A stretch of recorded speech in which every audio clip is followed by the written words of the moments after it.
Hello, hockey fans, and yes, you saw it correctly. Day number 9 of this year's playoffs saw an advancement, the first one of the year. The New York Rangers completed the sweep of the Washington Capitals and are off to round numero dos. And it was a foregone conclusion. The Rangers were too much for the Capitals. The Capitals were just happy to be there.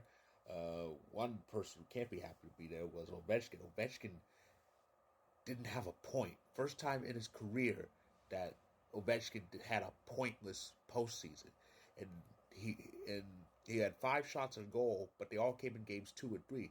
No shots in game 1, no shots in game 4, and really, well, the whole team really shut down. I mean, 3 points led the team, and that was shared by Martin. Was it Martin Ferravari and Tom Wilson of all people?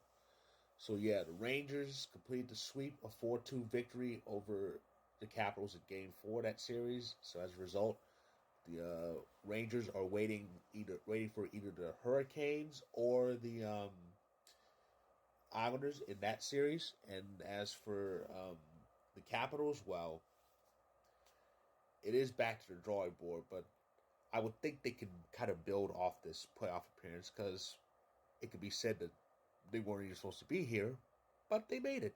So good for them.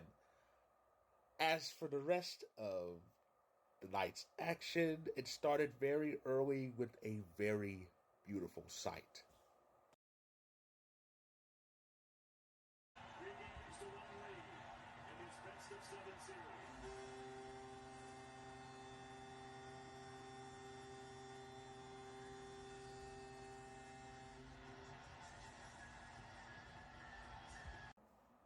Oh, you know,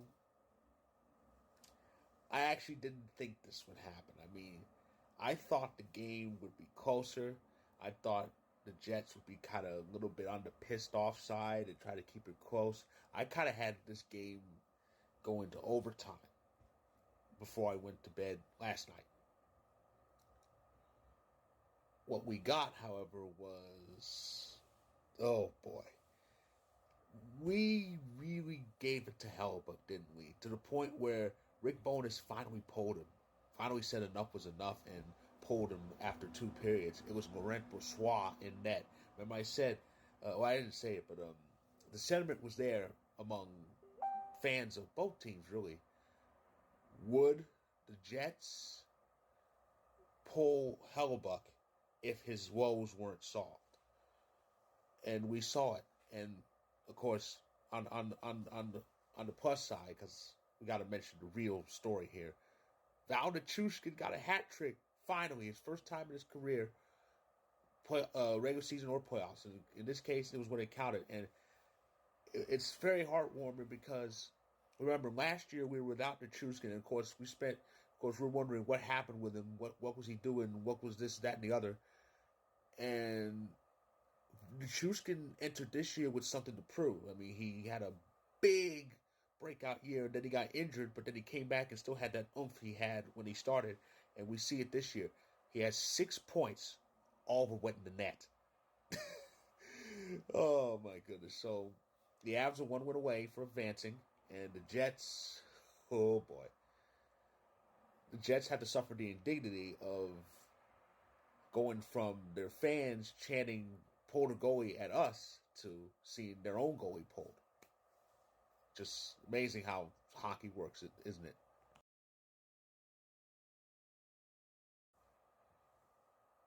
It was 3-1 Nashville. Then Vancouver pulled the goalie. And then Brock Besser made it 3-2, second goal of the game. Then Colton Sissons' attempt at the empty netter hit the post. And then, with about 7 seconds left, Brock Besser tied the game. We went to overtime. Now, there's no way Nashville will complete this choke, right?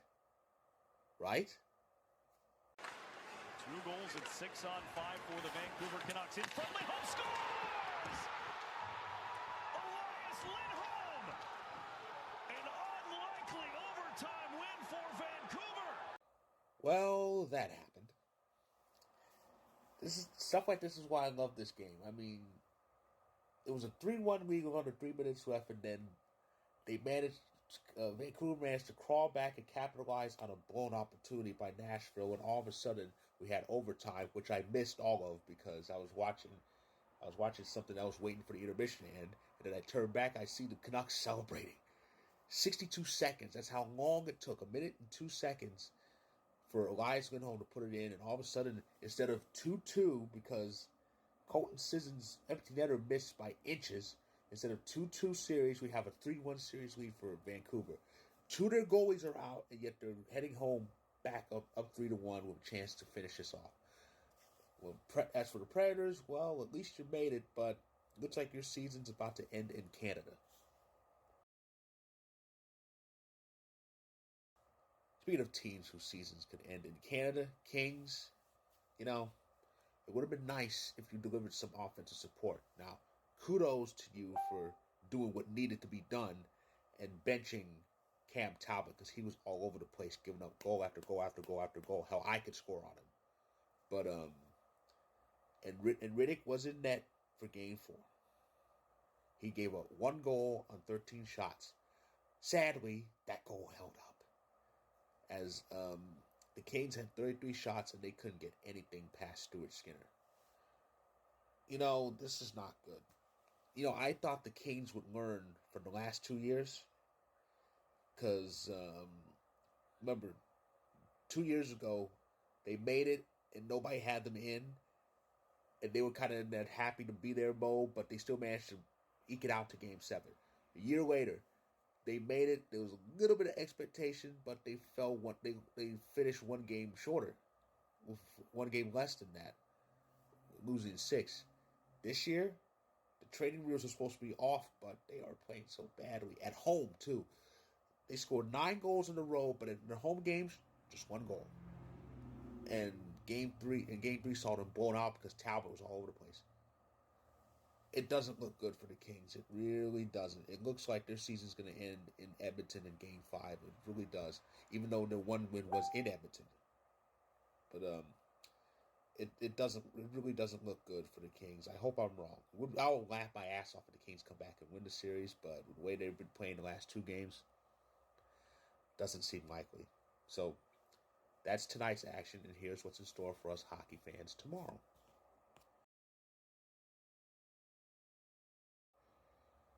It's another light day in the playoffs, this weird first round schedule.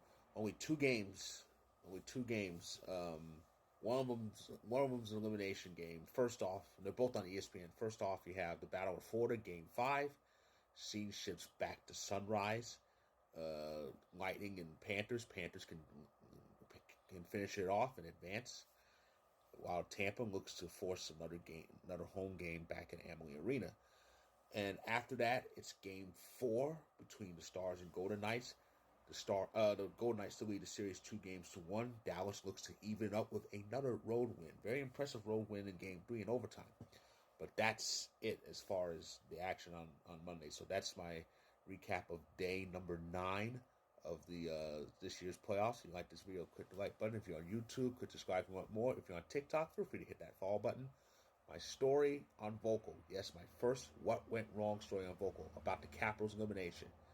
It's featured. Check it out when you can. I'll be back tomorrow with a recap of the 2 games that will take place. So stay tuned.